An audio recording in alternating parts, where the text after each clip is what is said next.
검사들은 자기 스스로를 칼검자, 칼 쓰는 사람. 그럼 칼을 잘못 쓰는 검사는 그 칼을 뺏어야 됩니다.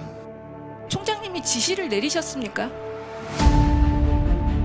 임명 자체가 국민에 대한 모욕입니다. 검찰은 내일 당장 정경심을 체포할 수 있대. 말로만 듣던 특검이라는 곳을 총 8번을 받았습니다. 불쾌감, 그 뭐랄까 내가 상상하지도 못했던 상황이 계속. 검찰이 의도적으로 계속 흘립니다. 정보를.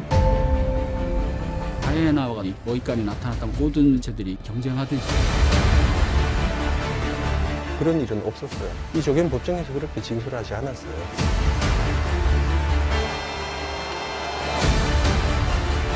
그것이 사실이든 아니든 사냥감을 반쯤 죽여놓는 거거든요. 목표는 사냥감을 여론 재판하는 거예요. 심정에는 칼을 꽂으면 엄청난 싸움이 시작될 거다. 아, 얘네들은 이 집안을 죽이기로 마음먹었구나.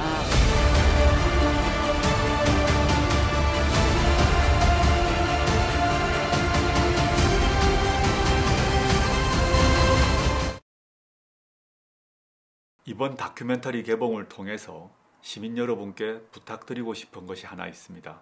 당시의 사태가 왜 일어났고 그 당시에 그 충돌의 이유는 무엇이었는지, 그것이 지금 현재까지 이어지고 있기 때문에 당시 사태를 차분히 한번 복귀해 주셨으면 좋겠다라는 것만 부탁드리고 싶습니다. 고맙습니다.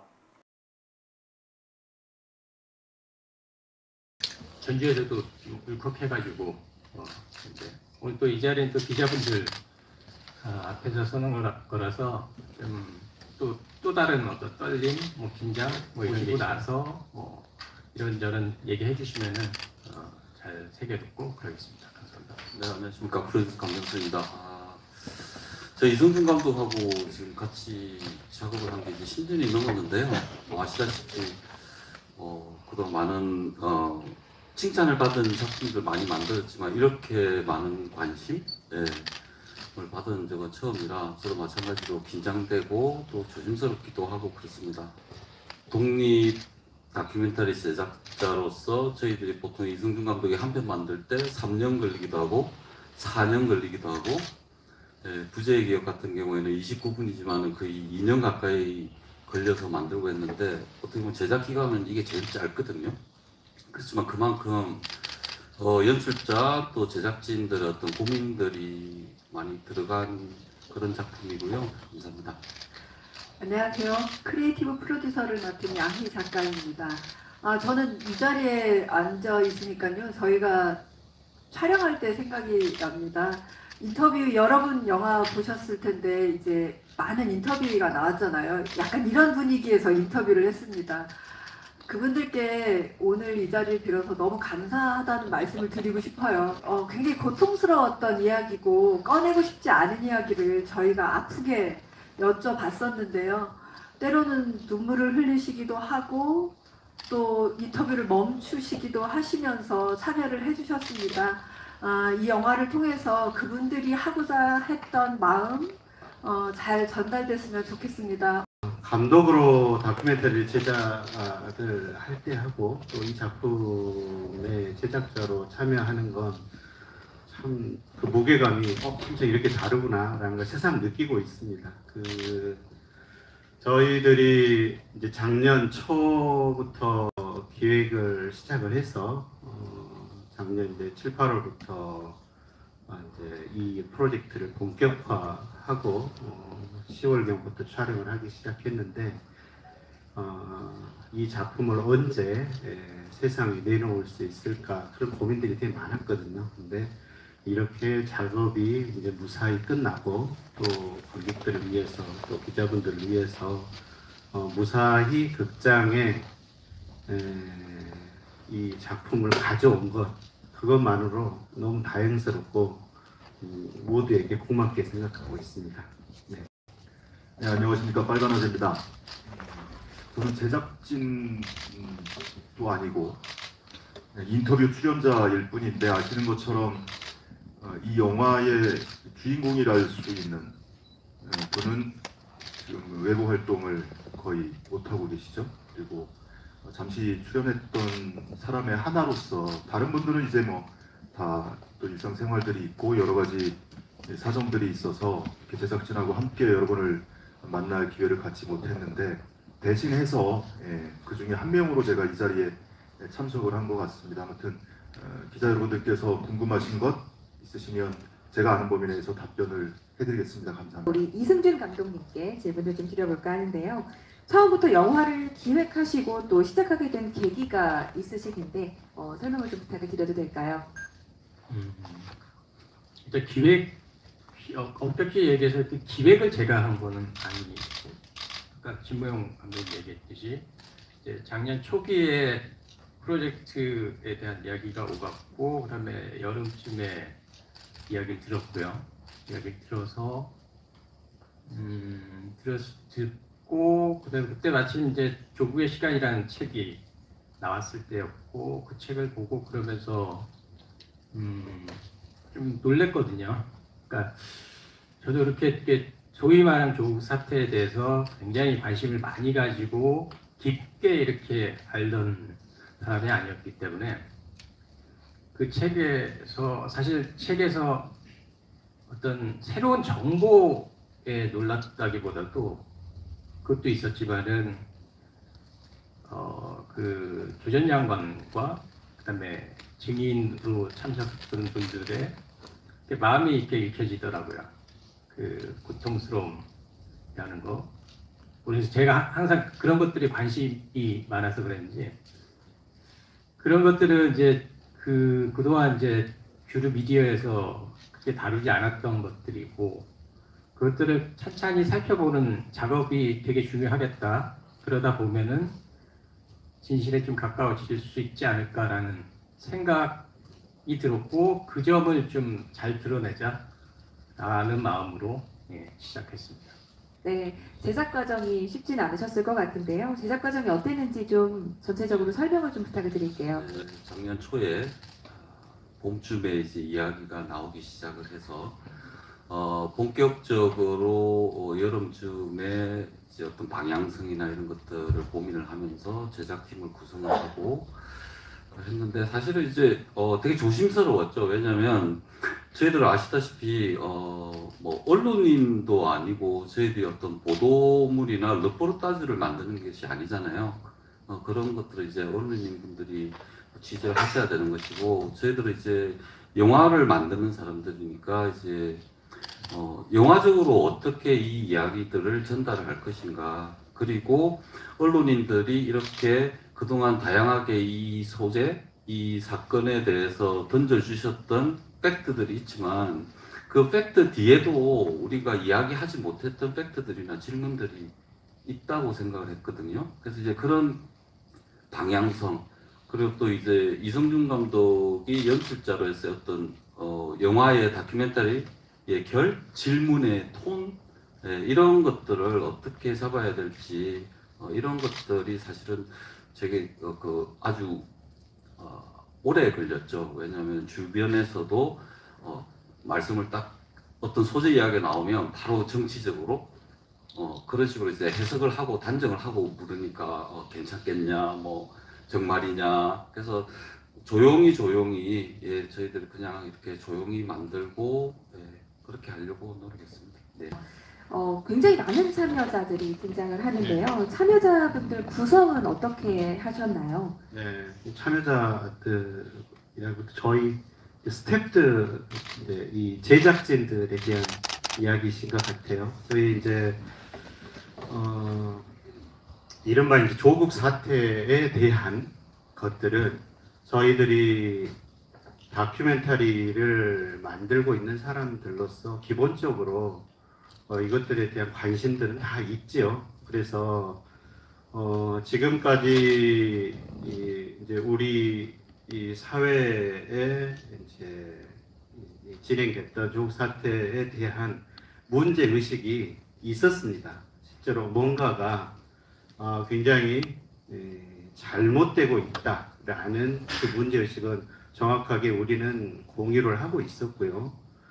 대신 이 문제를 어떻게 다룰 것인가에 대한 어떤 방식으로, 어떤 톤으로, 어떤 결로 다룰 것인가에 대한 것이 우리에게는 이제 숙제로 있었던 거죠. 그래서 제일 중요하게는 그 어디에도 그 어떤 미디어에도 출연하지 않았던 주인공인 조국 전 장관이 이 영화에 출연하실 것인가에 대한 그 숙제를 풀었어야 됐습니다.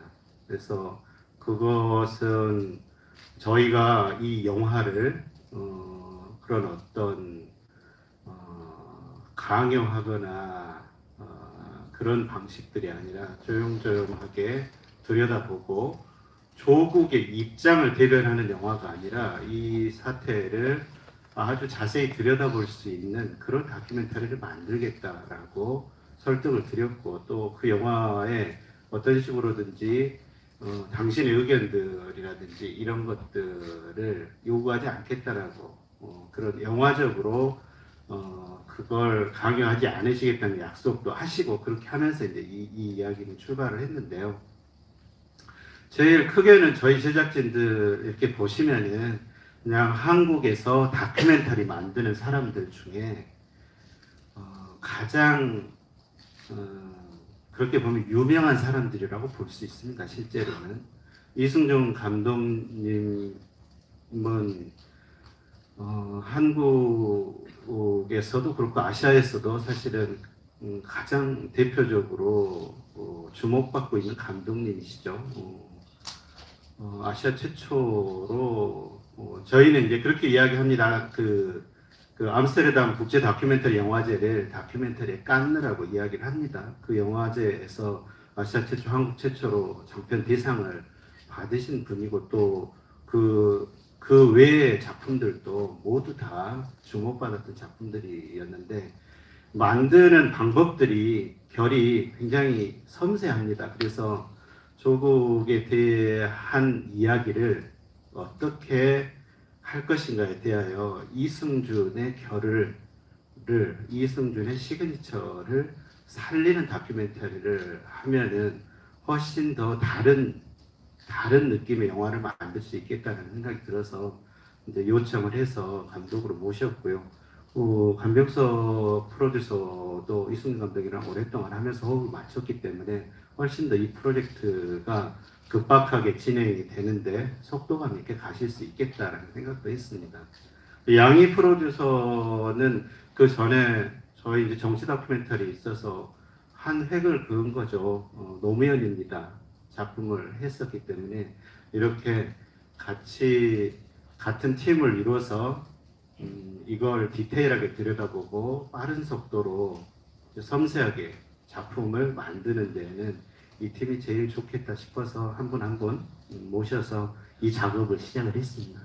이야기를 보다 보면 한 2시간 정도 이야기 포인트들이 좀 있는 것 같은데, 어떤 이야기를 포인트로 구성하셨는지 설명을 좀 부탁드릴게요. 네, 우선은 제목과 마찬가지로 저희들이 여러분들께 들려주고 싶었던 첫 번째 이야기는 우리 모두가 조국이 될 수 있다라는 것이었습니다. 사실 검찰개혁이든 사법개혁이든 내가 공감하지 못하면 내 이야기가 안 되거든요. 관객 여러분들이 보시면서 이것이 당사자인 조국에 국한되는 일이 아니라 내가 아니면 나의 옆에 있는 친구나 이웃들이 언제든지 조국이 될 수 있겠구나 라는 것을 공감하실 수 있게 만드는 것이 저희가 첫 번째 목표였고요. 그 목표를 향해서 이제 가는 중에 아마 여러분들이 오늘 영화 보시면서 조금 느끼셨을 텐데요. 저희가 메타포로 사용한 것은 터널입니다. 장경욱 교수의 인터뷰에서도 나오고 조국 전 장관의 인터뷰에서도 나옵니다. 공교롭게 이제 같은 워딩이 나오게 됐는데요. 그러면서 저희가 이들이 아직도 그 터널 속에 갇혀 있구나. 우리는 2019년 여름부터 겨울까지의 그 조국 사태라고 하는 그 시간으로부터 2년 반 정도 지났죠. 우리들은 다 그 터널을 빠져나왔습니다. 나와서 우리의 일상을 다 살아가고 있어요. 그런데 이 영화를 만들면서 들여다보니까 아직 그 터널에 남아있는 사람들이 있습니다. 그것이 바로 당사자인 조국이고요. 그 다음에 이제 여러분들이 영화에서 보셨던 여러 출연자분들이십니다. 그들은 그냥 시민이에요. 조국을 조금 알았다라는 것, 조국의 주변인과 친했다라는 것 때문에 검찰 소환 조사를 받고 법정에 증인으로 서고 이렇게 경험을 하게 됩니다. 굉장히 고통스러워 하셨고 힘들어 하셨어요. 아직도 그 안에 갇혀 있고요. 그래서 저희는 뭐 사실은 다 오랫동안 2년 반 정도 지났으니까 이제 이렇게 얘기합니다. 유죄야 무죄야 이것만 알고 싶죠. 근데 사실은 그것은 현상이잖아요.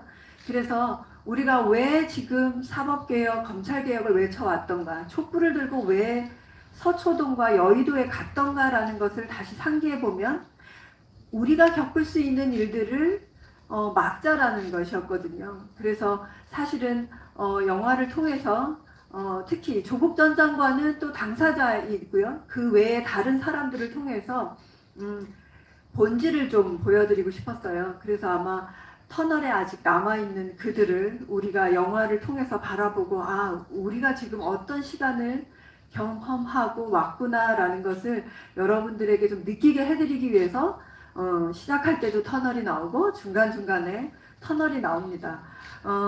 바라기는 그 터널이 곧 끝나서 환한 곳에 우리가 기다리고 있고 기다리고 있다라는 것을 메시지로 그들에게 보내주고 싶다는 생각이 듭니다. 어떤 마음으로 출연을 좀 결심하시고 출연하시게 되셨는지 좀 기자님들께 말씀 부탁드릴까요? 제가 알기로 이 조국 전 장관 관련한 다큐를 준비하는 팀이 여럿 있었습니다.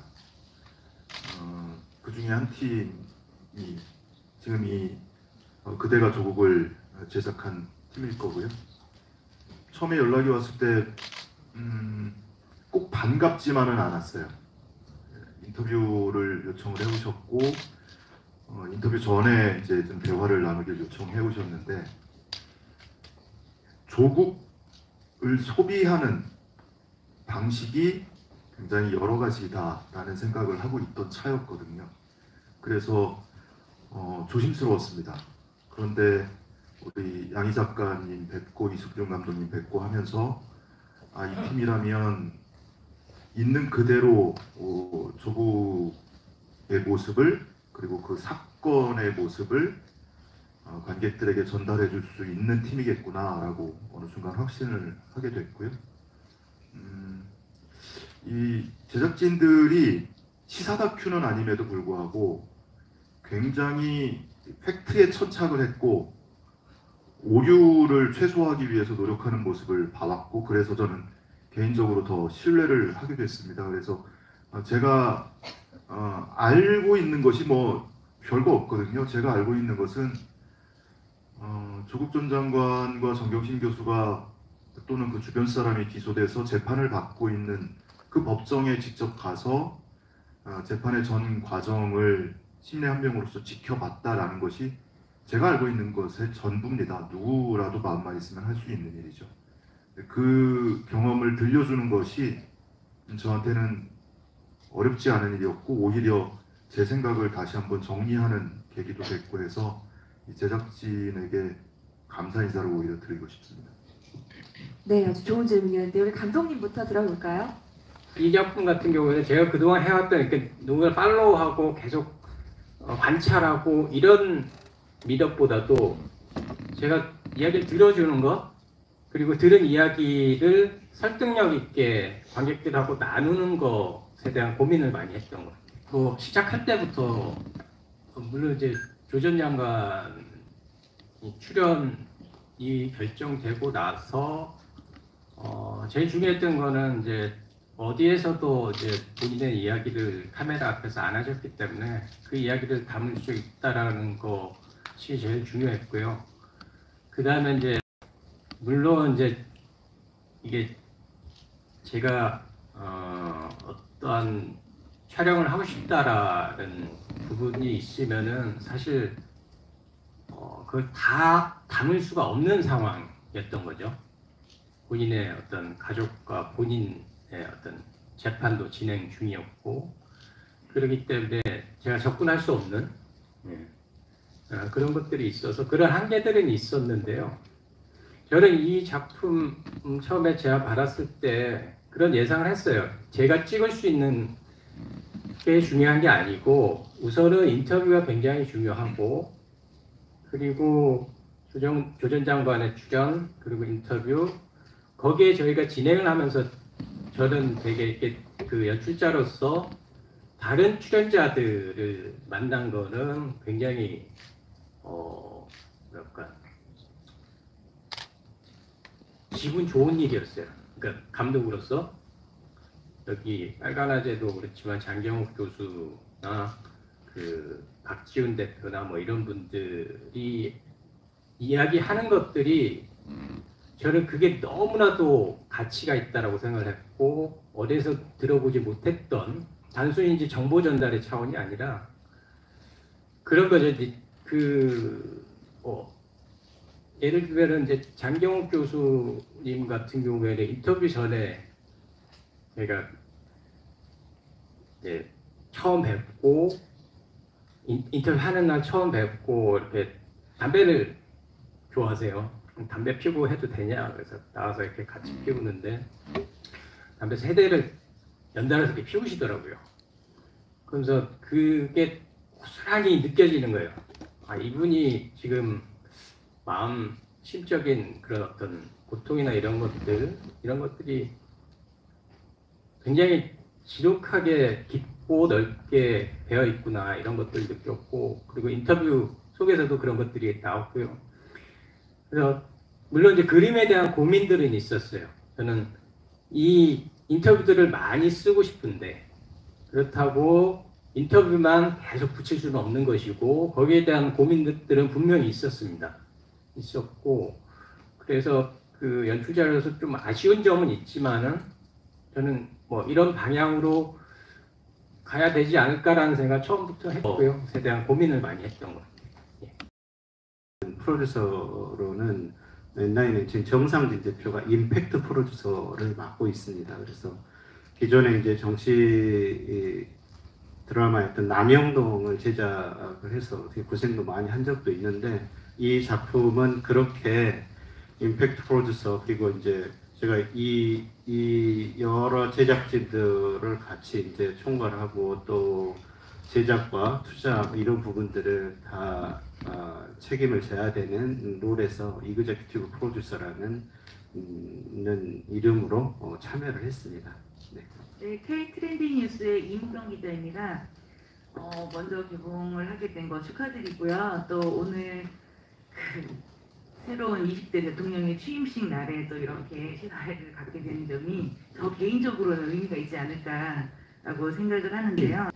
그대가 조국 2를 만드실 생각은 있으세요? 제작 이후에 혹시 외압은 없으셨는지 출연진으로서 그대가 조국이라고 느끼고 있는 사람들은 무엇을 해야 된다고 생각하시는지에 대해서 물어보고 싶습니다. 와 지금 개봉도 안 했는데 어깨가 무거우시네요. 네. 그런 게 이제 그런 작품 꼭 나와야 된다라고 생각하고요. 그러니까 저희는 이제 계속 밝혀왔지만 소위 말하는 조국 사태에 대한 판단을 하기 위해서 이 다큐멘터리를 만든 건 아니에요. 물론 이제 저희 나름의 시선을 가지고 쭉 따라왔죠. 근데 3년 동안 있었던 이 일들 그리고 조 장관은 재판을 또 앞두고 있고요.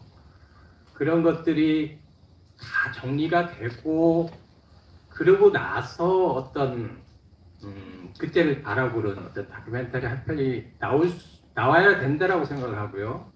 그리고 그거는 꼭 제가 아니더라도 누군가는 뭐 하지 않을까라는 생각도 들고 그런 작품이 꼭 나왔으면 좋겠다는 생각을 합니다. 근데 저희는 지금 시점에서 할 수 있는 이야기가 여기까지다라고 얘기했죠. 외압은 네, 없었는데 어떤 이상한 어떤 기운 같은 것들이 느껴지곤 했어요. 제가 사운드 믹싱을 하는데 믹싱을 하려면 영상이 있어야 된단 말이에요. 믹싱 감독이 하다가 갑자기 잠깐만요. 그러면 한참을 있어요. 왜 그래요? 그러니까 영상이 사라졌대요. 그래서 이런 일이 종종 있나 보죠. 그랬거든요. 자기 20년 넘게 했는데 처음이라는 거예요. 그러니까 이런 식의 일들이 이런 식의 일들이 그리고 제가 이제 새벽에 이제 편집을 한 2시까지 하고 있는데 저 혼자서 있는데 그 전기가 확 나가는데요. 제 컴퓨터가 나가는 거예요. 네. 컴퓨터가 확 나가고 그 다음에 또 하여튼 이런 일들이 계속 있어 왔거든요. 그 하나하나 다 말씀드리면 너무 길어질 것 같아가지고 그래서 제가 그렇게 뭐 얘기했는데 법사께서 오셨다. 그분이 이렇게 되게 능력이 되게 이렇게 굉장히 출중하실 것 같지는 않고 그런 일들이 대부분 쉽게 해결은 됐어요.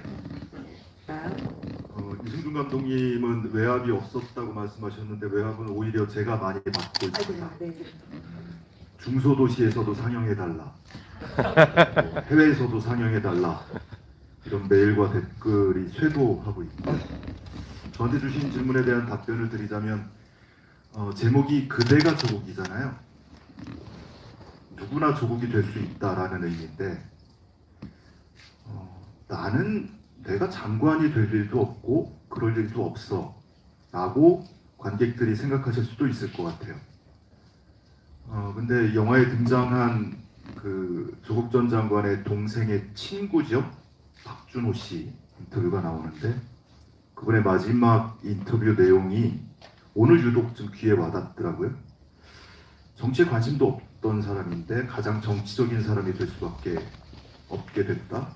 그리고 누구라도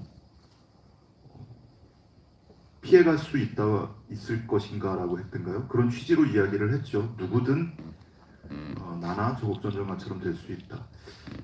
누구라도 박준호 씨처럼 될 수도 있다 라고 하면 조금 더 피부에 와닿을까요? 내가 무엇을 한 것이 아니고 내 주변 사람의 일로 내가 한순간에 이렇게 치도곤을 당할 수도 있는 그런 국가 공권력에서 느끼는 공포. 저는 사실 개인적으로는 한 20년 방송사에서 취재기자를 해서 스스로 자기관리를 나름 열심히 하고 살았거든요. 근데 어느 순간은 저도 슬쩍슬쩍 공포를 느낄 때가 있고 하다못해 SNS에 글을 하나 올릴 때도 스스로 자기검열하게 되고 과거에 오히려 군사독재 시절에는 저는 그런 느낌을 못 받았어요. 그때는 뭐 어려서 그런지 모르겠는데 근데 최근 들어서 그런 저를 발견합니다. 평범한 시민이 일상에서 공포를 느껴야 하는 것은 정상적인 사회는 아닌 것 같아요. 그래서 이 영화를 보시는 관객들께서 내가 장관이 될 일은 없지만 내가 박준호 씨처럼 될 수는 있겠구나, 장경욱처럼 될 수도 있겠구나. 그리고 영화에는 잠시만 등장을 하지만 장경욱 교수님의 이 심적 고통은 어느 정도는 아마 영화에서 좀 담긴 것 같은데, 예를 들면 김경록 씨, 아마 2019년 하반기에 뉴스에서 가장 많이 봤던 인물 중에 한 명일 겁니다. 그 이름을. 그리고 얼굴조차 등장하지 못하고 있는 또 다른 동양대 전 조교라든지 이 사건의 관련자들이 많이 있습니다. 그 분들은 사람들에게는 아웃 오브 안중이죠. 근데 그분들은 인생이 바뀌었습니다. 지금 직장을 잃었고 그렇게 고통을 받는 분들이 당사자들 외에도 주변에도 많이 있거든요. 그분들 한 분 한 분을 떠올리면 이것이 남의 얘기가 아니고 언제든 내 얘기가 될 수 있겠구나. 과연 그 가족의 이 범죄 혐의와는 별개로 아무런 잘못도 없는 일반 시민들이 그 주변에 있었다는 이유로 이와 같은 사회적 고통을 받아야 하는가, 이 점에도 많은 관객들께서 공감해 주셨으면 하는 그런 개인적인 바람이 있습니다.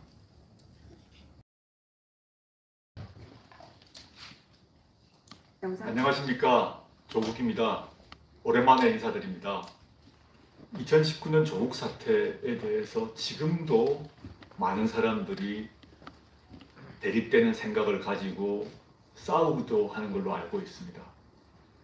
진보는 진보대로, 보수는 보수대로 자기의 생각만이 옳다, 내가 알고 있는 진실만이 옳다라고 논쟁하고 격한 싸움도 벌인다고 들었습니다. 그 뒤로 친구 관계가 재편성됐다는 말도 들었습니다. 제가 바라는 것은 당시 사태에 대해서 다른 시각들이 있었고 실제 다른 경험, 다른 증언이 있었으면 알아야 되지 않나 하는 생각입니다. 이번 다큐멘터리를 저는 우리 사회에서 보수라고 하시는 분들, 윤석열 당선자를 찍은 분들이 많이 보았으면 좋겠습니다. 그리고 그걸 통해서 당시의 진실이 온전히 복구되기를 원합니다. 수사, 기소, 재판을 통해서 확인되었다고 하는 그 진실 외에 그런 법률적 진실 뒤에 가려져 있고 숨겨져 있었던, 더 나아가 왜곡되어 있어 다른 그 진실, 그것들이 복구되고 그 속에서 온전한 진실이 만들어지지 않을까. 그래서 그 온전한 진실이 우리나라에 알려지기를 간곡히 소망하고 있습니다.